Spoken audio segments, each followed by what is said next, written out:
They found the little boy alone at the edge of the woods, barefoot, with dried blood under his fingernails and no memory of who he was. When the police asked his name, he just cried and said, "Please don't make me go back in there." The story vanished from the news in 3 days.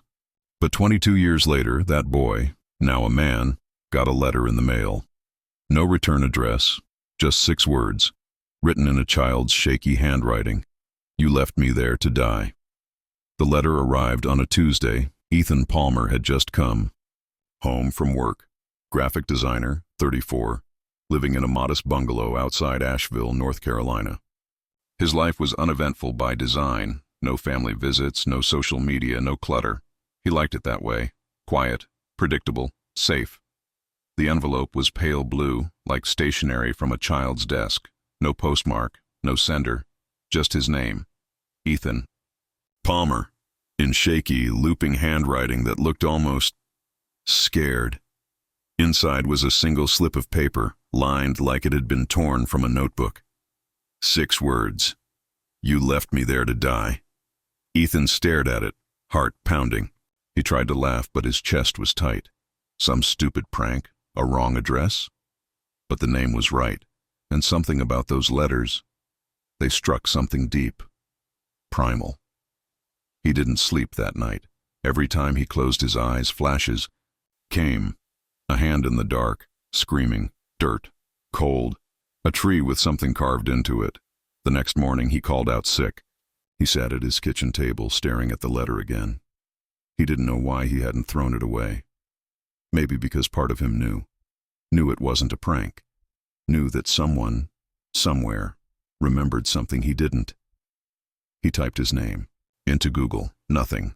No mentions, no scandals. His past was clean, boring. But when he searched for "Boy Found Woods, North Carolina 2003, a headline stopped him cold. Unidentified child found in Pisgah Forest. No memory of family or name. April 2003. His hands shook as he clicked the article. The picture was old and pixelated, but the face was unmistakable. Pale skin, dark eyes, the scar under the chin. It was him. He had no memory of that year. None. His earliest memory was waking up in foster care at age 12, being told he'd been through a traumatic experience and was one of the lucky ones. But no one had ever told him what happened before that. That night the dreams came, a boy crying in the dark, a voice screaming his name, a locked door. Blood. Silence. Udo woke up gasping. The letter was still on the table. Underneath it, a second note had appeared. "I'm still in the woods." Ethan didn't remember falling asleep, but now he was standing in the middle of his kitchen, bathed in gray morning light, holding the second note with trembling fingers. It hadn't been there the night before. He was sure of it. He checked the locks. Front door, back door, all secured, windows shut, no sign of forced entry, nothing stolen. Just the note. Same paper, same handwriting, same unbearable implication. "I'm still in the woods."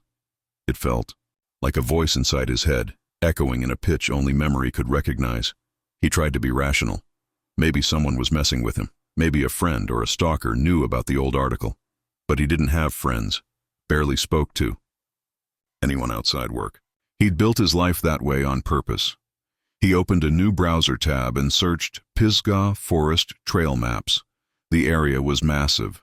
Miles of trails, rivers, old cabins, forgotten ranger posts. He zoomed in on a section labeled Black Hollow Trail, the same location mentioned in the 2003 article. That afternoon he drove out with a backpack, a flashlight, and a knife he barely remembered owning. The sky was already darkening by the time he reached the trailhead. The forest was thick with the sound of cicadas, the air hot and wet. Leaves stuck to his skin as he moved deeper. And then, a tree. Massive. Split down the center by lightning long ago, bark blackened and twisted. Something about it slowed him to a stop. His heart pounded. He stepped closer.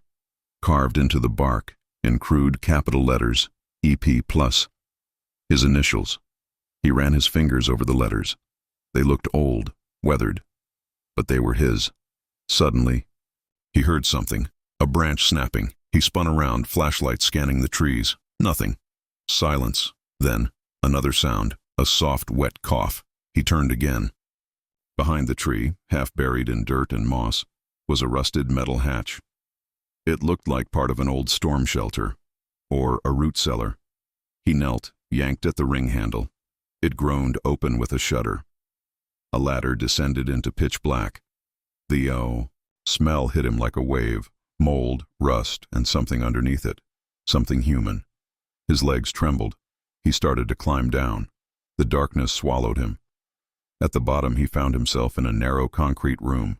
No windows. One door, painted red. Scratched into it, over and over, were the words, "Let me out." He reached for the doorknob. Then he heard it, a child's voice. "Ethan?" He froze. The voice was hoarse, broken, but unmistakably real. "Is that you?" the voice said. "You came back?" Ethan's mouth went dry. He opened the door. The room was empty, just a mattress on the floor, stained and torn, chains bolted to the wall, a small shoe in the corner, and on the far wall, written in blood, "Why did you leave me?" Ethan stumbled backward, his breath ragged and shallow. The words on the wall seared into his brain. "Why did you leave me?" The room was cold, not from temperature but from something deeper. A hollow cold that made his skin crawl and his stomach churn. There was no child, no voice. Now, just that mattress, the shoe, and the walls, scratched, bloodied, pulsing with memory. He ran, back up the ladder, through the trees, to his car. He barely noticed how he was shaking until he tried to start the engine and dropped the keys twice. By the time he made it home, it was nearly midnight. He locked every door, drew every blind. But sleep was impossible. Every time he closed his eyes, he heard it again. That voice, small, hopeful. "You came back?" He needed answers. The next morning, he drove to the county records office. The clerk, a middle-aged woman with thick glasses and a tight smile, seemed startled when he gave his name. "Ethan Palmer?" she repeated, typing. "You said 2003? "Yes," he said. "A child found in the woods near Pisgah Forest. No memory. That was me." Her fingers hesitated on the keyboard. "There's a sealed file," she said quietly. "Restricted. By court order. Do you have legal representation?" "No, but I need to know what's in it." She looked uncomfortable. "I'm sorry. Without authorization—" "Please," Ethan said, his voice cracking. "Someone left me in that forest. Someone might still be there. If I don't find out what happened—" She studied him for a long moment. Then she stood up. "Wait here." 10 minutes later, she returned with a manila envelope. No label, no barcode, just a single word in red marker. "Confidential." "I didn't give this to you," she whispered. Inside were photographs, crime scene photos, a dirt floor, scratched walls, blood trails, a child's drawing pinned to a moldy beam, a crude stick figure, one tall, one small, a house, a tree, a red X on the back of the photo in pencil. He said, "If I tell, he'll bury me too." There was a name circled in one of the reports. Travis Palmer. Ethan stared at it. That name, it hit him like a slap. He didn't remember Travis. Didn't remember anyone before foster care, but the name felt like thunder, like something big, looming just outside of memory. Another document confirmed it. Travis Palmer, legal guardian to Ethan Palmer, age 12, suspected of abuse. Disappeared April 2003. Disappeared. Ethan sat in his car in the parking lot, hands white on the steering wheel. His uncle, maybe his father. A man who'd vanished the same week Ethan was found. A man tied to a crime no one talked about. And suddenly, Ethan realized, what if the boy in the woods wasn't him? Ethan drove in circles for over an hour, mind racing, stomach clenched. The document sat on the passenger seat like a ticking bomb. If Travis Palmer had been his guardian, and he'd been found in the forest, then who was the second child in those photos? He stopped at a gas station, parked in a corner where no one could see him, and took out the photo again. The drawing. The red X. The two stick figures, one tall, one small, and now he saw it. One of them had a square drawn over the mouth. Like tape. Like silence. He flipped the photo again. Studied the back. He said if I tell, he'll bury me too. That wasn't a drawing. It was a warning. He needed help, but he didn't trust the police. Not yet. Not until he knew who that second child was. That night, he dug through an old plastic bin in the back of his closet, one he hadn't opened in years. Foster records, school files. There, buried beneath a certificate from his group home, was a yellowed intake form from 2003. Name, Ethan Palmer, presumed. Estimated age, 12 physical injuries, fractured rib, healed, multiple bruises, fresh. Mild malnutrition, cognitive condition, dissociative amnesia, suspected due to trauma. His eyes stopped on one phrase, dissociative amnesia. He Googled it again. He'd done this before, years ago, but the words never meant much until now. Dissociative amnesia is a psychological condition involving memory loss more severe than normal forgetfulness, often stemming from trauma or abuse. In extreme cases, individuals may block out entire identities or fabricate new ones. He reread that line a dozen times. Block out entire identities. Was he remembering less than he thought? Or more than he should? Then a sickening idea struck him. What if the boy who wrote that note, the one still in the woods, was never found? What if there were two of them? He took the photo to the Asheville Public Library. The woman at the desk was kind but skeptical. You want missing persons records from 2003? Yes, he said. Specifically children. Western North Carolina, around April. She returned 15 minutes later with a thin file. Only one case matched. Name, unknown. Male, estimated age 8 to 10. Last seen April 14, 2003. Believed to have been with legal guardian Travis Palmer. Still missing. The photo was grainy. A school picture. Slightly out of focus. But Ethan's legs went weak. He recognized the eyes. The boy in the woods wasn't him. He was younger, which meant Ethan wasn't just a victim. He was a witness, or worse. Suddenly the memories came rushing like water through a broken dam. A basement, screaming, chains. Little boy crying, calling him E. Ethan dropped the file. His ears rang. His heart pounded in his throat. The letter wasn't a threat. It was a message. From the boy who never made it out, and who still remembered him. The drive back to the cabin in the woods felt like descending into a grave he'd dug for himself. Ethan didn't tell anyone where he was going. Who would he even tell? Hey, I think I was part of a kidnapping. Maybe an accomplice. Maybe worse. Even he didn't know the truth. Not yet. All he knew was that the boy in that photograph, the one with the bruised face and hollow eyes, had shared something with him once. A name, a room, a secret. And Ethan had left him behind. The hatch creaked louder this time, like it recognized him. He climbed down into the shelter with a flashlight in one hand and the photo of the boy in the other. The room hadn't changed. The chains still hung from the wall like metal vines. The mattress sagged in the corner. But now, Ethan noticed something else. The floorboards beneath the mattress were uneven, raised slightly, as if warped. He dragged the mattress away and dropped to his knees. The wood was rotting, soft. He dug at it with his keys until one plank gave way, and there, beneath the floor, was a box. A child's lunchbox, rusted shut. He pried it open and stared. Inside were scraps, fragments of a life forgotten, a small action figure missing a leg, a plastic bracelet that read, "Be brave," a folded note, tear-streaked and nearly illegible.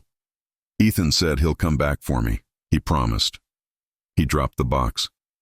His breath caught in his throat. I said that. The memory hit hard. He was older, maybe 12. The boy, his name was Jamie, Travis, had taken them both. But Ethan was the good one, the one who obeyed, the one who didn't scream, until the night Travis got drunk and forgot to lock the door. Ethan had found the key. Jamie begged him, "Take me with you." And Ethan had lied. He told Jamie he'd come back, that he just needed to get help. But something inside him, fear, maybe survival, had snapped. And when he reached the highway and collapsed into a stranger's arms, he didn't say a word about the other boy still trapped underground. He buried it. He let them believe he was alone. Dissociative amnesia, the doctors had said. His brain is protecting him from what he saw. No, it was protecting him from what he didn't do. He sat in that room for hours, staring at the evidence of his betrayal. Then he heard it again, a sound, beneath him, knuckles rapping on wood. Knock. Knock, knock. 3 slow taps, from under the floor. He backed up, light shaking in his hand. The floor was sealed. There was no second level.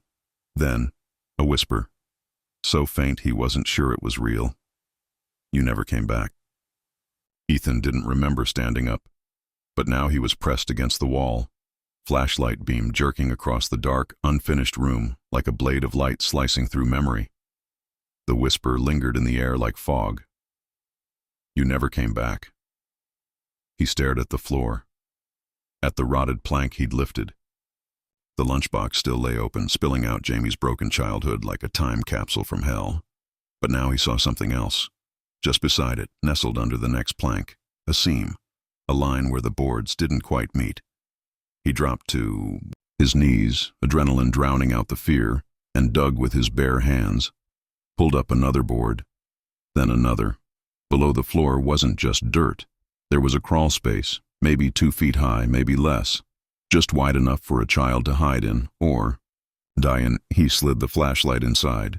The beam caught something, a corner of cloth, then bone, and finally, a skull. Small, fragile, cracked. He screamed and fell backward, bile rising in his throat. Jamie. 22 years later, Ethan had found him, not rescued, not saved, found, and now there would be no rescue, only the truth. He stumbled outside into the trees, vomiting in the dirt. The forest swayed around him, not from wind, but from a nausea deeper than anything he'd ever felt. His phone. He had to call someone, the police, FBI, anyone.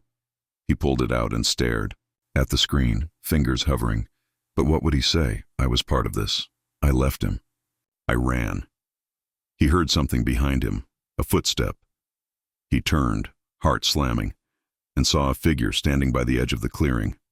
A man, older, gaunt, wearing a heavy coat despite the heat. His face was obscured by shadow, but Ethan knew who. It was Travis. He hadn't vanished. He'd been waiting. Been a long time, the man said, voice coarse like gravel. Took you long enough to come home. Ethan couldn't move, couldn't breathe. You remember now, don't you? Travis said, stepping closer. What you did, what you didn't do.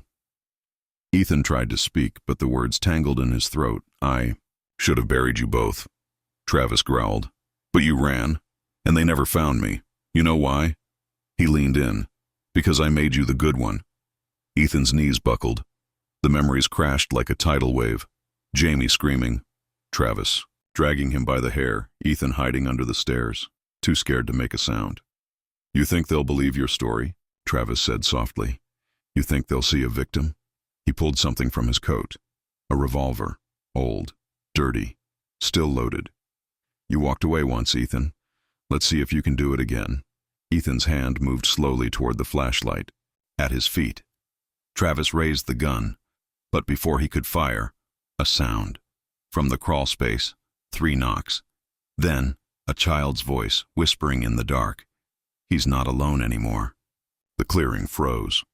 Travis's face twisted, first in confusion, then in something deeper. Fear. The kind that crawls from the pit of your stomach and coils around your throat. Who else is out here? He barked. His eyes darted toward the cabin. The revolver trembled in his hand. You tell someone? You bring someone with you? Ethan didn't answer. Couldn't. Because that voice hadn't come from outside. It had come from within him, somewhere deeper than thought, deeper than logic. A voice he hadn't heard in decades, Not since the forest swallowed it. Jamie. Not a ghost. Not exactly. A memory, a promise. A part of Ethan that never left that room, and now it had come back. I didn't bring anyone, Ethan said slowly, standing. But I'm not alone. Travis aimed the gun at his chest. Don't play with me, boy. Ethan's hand closed around the flashlight, not to use as a weapon, but as a mirror, because now he saw it, reflected in the beam, the other him, a smaller him, standing just behind Travis in the shadows of the trees. Jamie, not flesh, not spirit, but presence, a truth too long buried. Travis saw the flicker in Ethan's eyes and spun around, panicked, aiming the gun into the woods. Who's there? Come out. Silence. Then from behind him, Ethan's voice, not his own, younger, higher, unbroken. You promised you'd come back. Travis turned back, wild-eyed, just in time for Ethan to swing the flashlight full force into his temple. The man crumpled like wet paper, the gun clattering to the dirt. Ethan fell to his knees beside him, chest heaving. For a moment he didn't move. He didn't even cry, just breathed. Then he looked up. The forest was silent, but it wasn't empty. The air around him felt different, and somehow, for the first time, whole. 2 weeks later, the story made local news. Remains found. In forest basement, suspect arrested after 2 decades. They ran his picture, Ethan's, and called him a hero survivor. A man who uncovered a tragedy and brought justice to light. They didn't know the full story. The file stayed sealed. The police never pressed charges against Ethan. He told them what he could. Enough to convict Travis, not enough to damn himself. He returned to the cabin once more, alone. The crawl space had been excavated, the remains identified. Jamie's full name had been revealed, James Allen Riley, age 9. He had no family left, no one to claim him. So Ethan did. He paid for the headstone. Chose the inscription himself. He waited. I remember now. And every year, on the day they found him, Ethan returns, not to mourn, but to whisper one thing into the soil. I'm sorry, I came back. And sometimes when the wind moves through the trees just right, he swears he hears it. A voice, small and steady. I know.